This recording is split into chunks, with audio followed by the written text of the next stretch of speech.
Nagsimula na yung Philippines Most Shocking Story. We are on our 4th episode.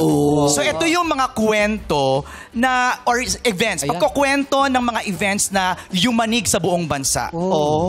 Diba? Ito yung mga shocking stories. Like, Jeff, ano yung unang kwento mo? Kala ko si Jeff yung unang shocking story. Kasama niya si Yung Jeff. sa akin po, ma'am, yung sa Camilon story, yung nawawalang beauty queen. Nawawalang beauty queen ang pinakauna. Si Liza, Ozone Disco. Nandito rin.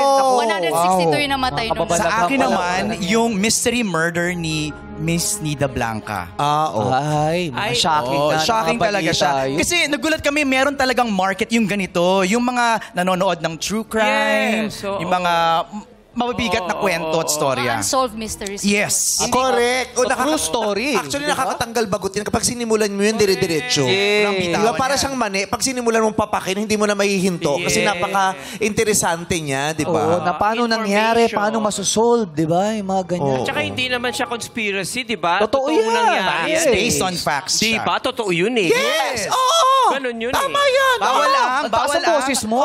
Bawal lang. Bawal lang. Fake news. Ay, bawal lang fake. Bawal. Yeah. Bawal. Facts ang pine-present nila dito. Yes. Oo.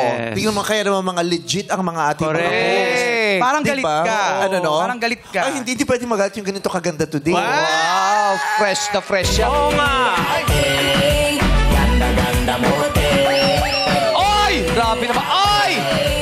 Ay, grabe naman. Ang liit ng galaw mo doon. Aray, very Sabrina Ang liit Carpenter. ng galaw. Sabrina Plummer to kasi tubero ako talaga. Oy, galing. Dati akong tubero. Galing na galing sa'yo yung driver. Sino? Oo. Wow.